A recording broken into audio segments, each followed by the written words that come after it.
Hai, ketemu lagi sama saya Indah, edukator kimia. Nah, hari ini kita akan bahas soal tentang SBMPTN 2018, pastinya kimia kan. Nah, nomor 1, di sini ada soal, ada struktur alkohol ya, ini gugus fungsi alkohol. Produk oksidasi senyawa di samping adalah ini ada A, B, C, D, dan E. Oke, kita bahas. Nomor 1 ini adalah struktur alkohol. Jadi kalau misalkan ada struktur seperti ini, setiap titiknya itu adalah atom C gitu. Jadi kalau kita gambar lurus akan seperti ini. Nah, ini adalah alkohol sekunder. Nah, alkohol sekunder ini jika dioksidasi akan berubah menjadi senyawa keton atau alkanon. Di mana gugus fungsinya keton itu adalah gini. Nah, berarti dari jawaban A, B, C, dan D, dan E, yang paling tepat jawabannya adalah yang C. Kita lanjut ke nomor 2, ini tentang hukum dasar kimia. Di reaksi antar gas metana dan gas klor berlangsung sempurna menurut reaksi berikut. Ada 2CH4 ditambah 3Cl2 menjadi 2CHCl2 dan 3H2. Jika volume gas H2 yang dihasilkan adalah 300 ml, volume total gas-gas hasil reaksi adalah A300, B400, C500, D600 atau E700. Oke.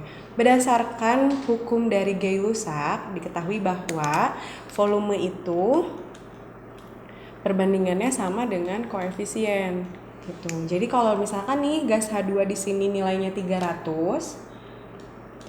mili, berarti karena di sini CHCl2 ini volumenya koefisiennya 2, artinya volumenya adalah 200 mili. Nah, jika ditotal, karena hasil reaksi berarti yang di sebelah kanan ya. Kalau ditotal berarti nilainya adalah 500 mili. Jadi jawaban yang tepat adalah yang C. Lanjut ke nomor 3 tentang kimia unsur. Nah, di sini udah ada grafik data energi ionisasi dari unsur M. Nah, kalau grafiknya seperti ini, kira-kira garam fluorida yang stabil adalah AMF, BMF2, CMF3, DMF4 atau EMF5. Oke, berdasarkan grafik terlihat bahwa unsur M ini dapat melepaskan 3 elektron. Berarti kalau melepaskan 3 elektron artinya M ini memiliki muatan 3+ gitu. Nah, jika direaksikan atau digabungkan dengan fluorida itu punya ionnya F-.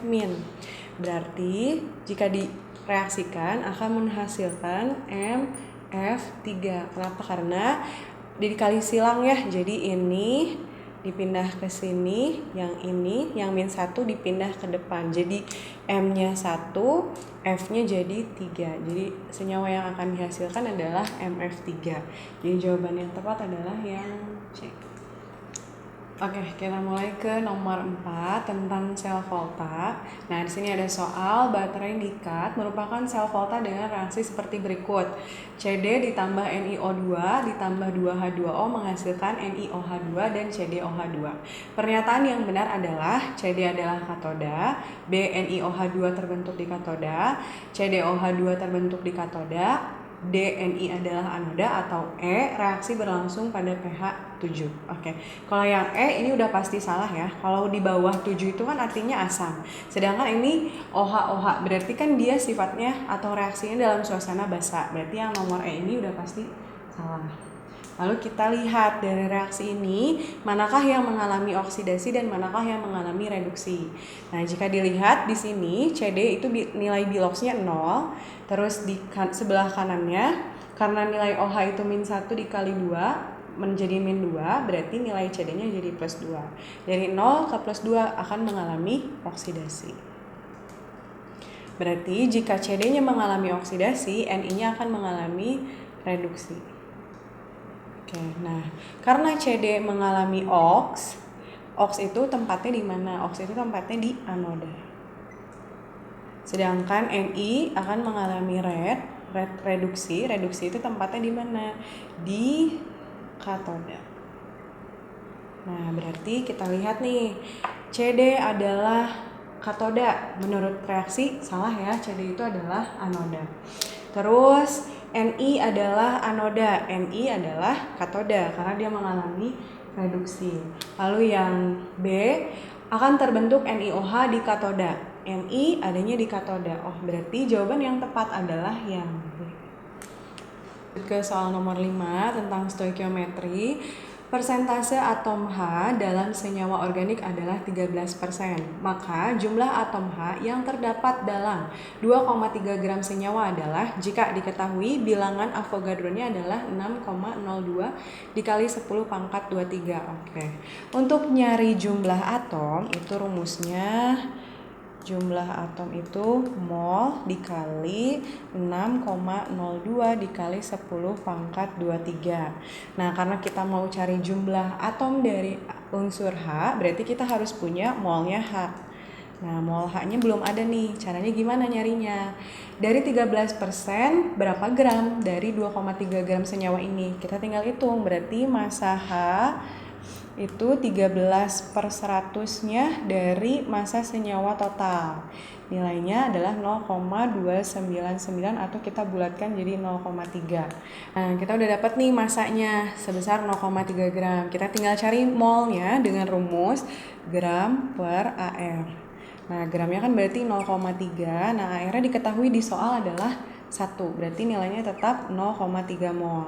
Kita masukin deh ke rumus yang ini. Berarti jumlah atomnya sama dengan 0,3 dikali 6,02 dikali 10 pangkat 23. Oke, 0,3 dikali 6 adalah 1,8 dikali 10 pangkat 23. Jadi jawaban yang tepat adalah yang E. Kita lanjut ke nomor 6, masih tentang stoikiometri. Di sini ada soal cisplatin dengan Mr300 disintesis dengan mereaksikan 1,7 gram amonia dengan Mr17 dengan 8,3 gram K2PtCl6 dengan Mr-nya 415 dengan reaksi seperti berikut. Nah, jika reaksi berlangsung sempurna, massa pereaksi sisa adalah, berarti massa pereaksi sisa, reaksi itu berarti yang di sebelah kiri ya, antara K2PtCl6 dan NH3. Nah, kita fokusnya ke sini aja. Nah, kita pakai cara MBS atau mula-mula bereaksi sisa. Pertama kita cari dulu molnya K2PtCl6 dan molnya NH3 masing-masing dengan rumus gram per mr. Berarti kita masukin yang K2PtCl6 ini adalah 8,3 dibagi 415, ini hasilnya 0,02 mol, dan yang NH3 gram per mr-nya 1,7 dibagi 17, ini jawabannya 0,1. Berarti mula-mulanya K2PtCl6 ini ada 0,02 dan NH3 ini ada 0,1. Nah, untuk bereaksi itu adalah yang paling kecil. Yang paling kecil molnya jika dibagi dengan koefisien. Nah, ini kan 0,02 dibagi 1 berarti tetap 0,02. Kalau yang ini 0,1 dibagi 2 berarti jadi 0,05. Nah, berarti yang terkecil tetap yang K2PtCl6. Berarti yang bereaksi adalah K2PtCl6. Kalau di sini 0,02, di sini jadi 0,04. Kenapa? Karena koefisiennya beda. Jadi di sini 1, di sini 2, jadi perbandingannya 2 kali. Jadi kalau di sisa dijumlah dikurang akan mendapatkan sisanya 0,06 mol. Nah, ini tinggal dicari deh massanya berapa. Caranya tinggal dikali silangkan ya. Berarti gram NH3 sisa sama dengan mol dikali mr. Molnya adalah 0,06 dikali mr-nya adalah 17. Jawabannya adalah 1,02. Jadi jawabannya yang B. Lanjut ke nomor 7, ini tentang termokimia. Jika diketahui energi ikatan untuk setiap ikatan CH, CF, F, dan F, dan H, dan F. Nah, jika reaksinya seperti ini, C2H5F ditambah 2F2 menjadi C2H3F3 ditambah 2HF, maka delta H reaksinya adalah, kalau diketahuinya energi ikat, berarti rumus delta H-nya adalah kiri kurangi kanan. Nah, sebelum kita kurangi kiri dan kanan ya, kita jabarkan dulu nih ikatan yang ada di masing-masing senyawanya. Misalkan C2H5, berarti di sini ada 2C dan ada H5 yang mengelilingi beserta F. Kalau F2 seperti ini ikatannya, kalau C2H3F3 seperti ini, kalau yang HF seperti ini. Nah, kita masukin di sebelah kiri berarti ada berapa CH?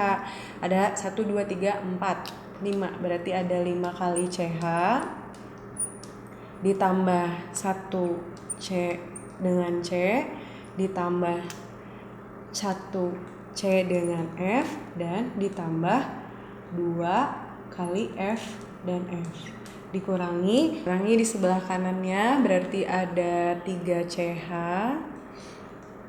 ditambah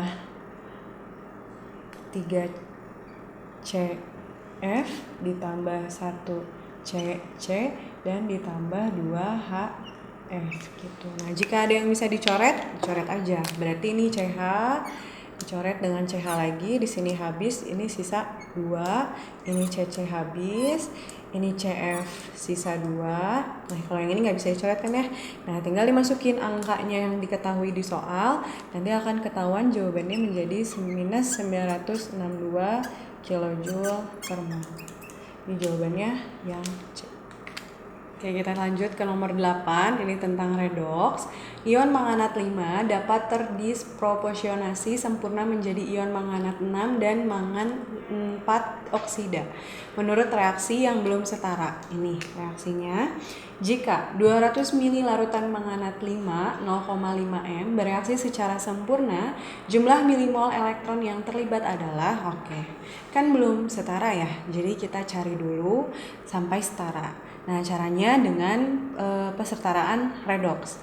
Nah, kita tahu kalau yang ini, Mn yang ini biloxnya plus 5 itu dapat dari O itu kan min 2 dikali 4 berarti jadi min 8 harus sama dengan min 3 berarti Mn-nya adalah plus 5. Nah, kalau yang ini O-nya itu min 2 dikali 4 min 8 harus sama dengan min 2 berarti Mn-nya plus 6.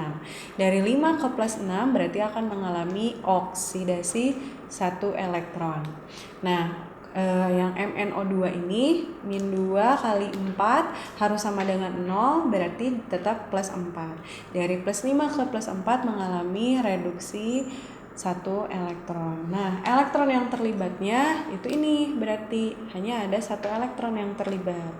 Nah, sekarang kita reaksiin antara MnO4 3- ke 1 elektron. Kita cari milimolnya.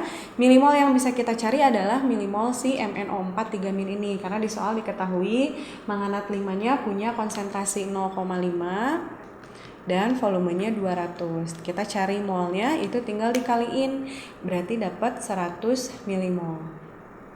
Nah, tinggal perbandingan koefisien. Kalau di sini 100 milimol untuk 2, berarti untuk 1 berapa? Setengahnya, jadi 50 milimol. Jadi jawaban yang tepat untuk nomor 8 adalah yang D. Kita mulai ke nomor 9, ini tentang kesetimbangan. Jadi ada reaksi ini ya, ada NOCl menjadi NO dan Cl2. Jika wadahnya tertutup, diisi dengan gas NOCl sampai tekanannya 8 torr, dan jika pada keadaan setimbang tekanannya menjadi 10 torr, maka nilai Kp reaksi di atas adalah, nah yang 10 ini adalah P totalnya ya, P total. Kalau yang 8 ini berarti mula-mulanya. Berarti mula-mulanya di reaksi ini ada 8. Ada 8 torr. Nah, kalau produk itu tidak punya mula-mula. Nah, karena kita nggak tahu yang bereaksinya berapa, kita misalin dengan X. Karena ini 2, berarti X-nya jadi 2X. Yang ini 2X karena sama koefisiennya. Kalau yang ini jadi X. Ini dikurang, ditambah.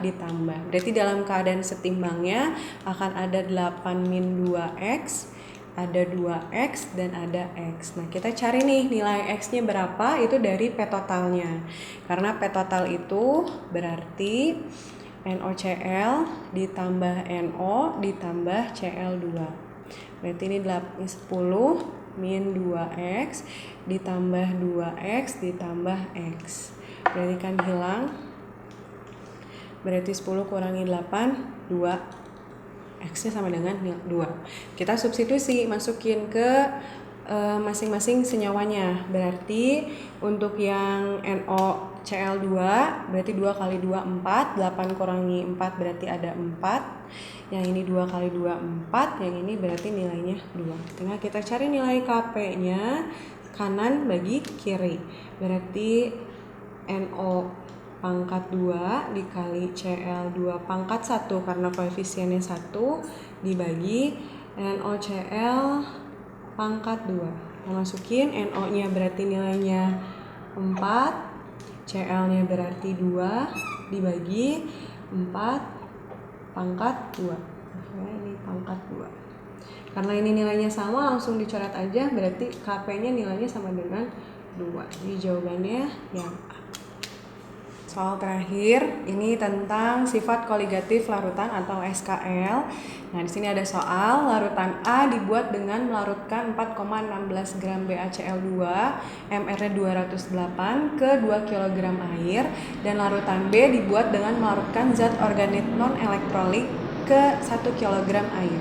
Pada tekanan yang sama, delta TBB sama dengan 2 kali delta TBA. Maka MR zat organik tersebut adalah, sini ada persamaannya ya, delta TBB sama dengan 2 kali delta TBA. Nah, rumus delta TB sendiri adalah M kali KB kali I, M kali KB kali I. Karena di sini nilai KB-nya pasti sama, kita langsung coret aja. Berarti akan tersisa M kali I dan 2 kali M kali I. Nah, M-nya kita jabarkan, berarti jadi gram per mr dikali 1000 per gram pelarut. Nah, berhubung B itu adalah zat organik non elektrolit, berarti nilai I-nya sama dengan 1. Kalau yang ini 2, sama rumusnya gram per mr kali 1000 per gram pelarut dikali I. Nah, untuk zat A atau larutan A ini kan dia BaCl2 itu adalah elektrolit kuat ya, elektrolit kuat dengan nilai I-nya itu nanti akan sama dengan jumlah N-nya. Nah, karena di sini jumlah N-nya adalah 3, berarti nilai I-nya adalah 3. Lalu kita masukin angkanya. Berarti larutan A ini larutan B berarti itu ada sini masanya 15 gram ya, di sini kurang, berarti di sini ada 15 per mr-nya itu dicari dikali 1000 per gram pelarutnya itu jadi 1000 dikali 1. Kalau yang ini 2, gramnya 4,16 per mr-nya 208 dikali 1000 per 2000 dikali 3. Terus dicoret-coret-coret, berarti ini habis, ini juga habis. Nanti akan dapat nilai MR-nya sama dengan, berarti untuk mendapatkan MR larutan B ini tinggal dikali silang. Berarti 15 dikali 208 dikali 2 dibagi 2 dikali 4,16 dikali 3. Nanti jawabannya adalah 250.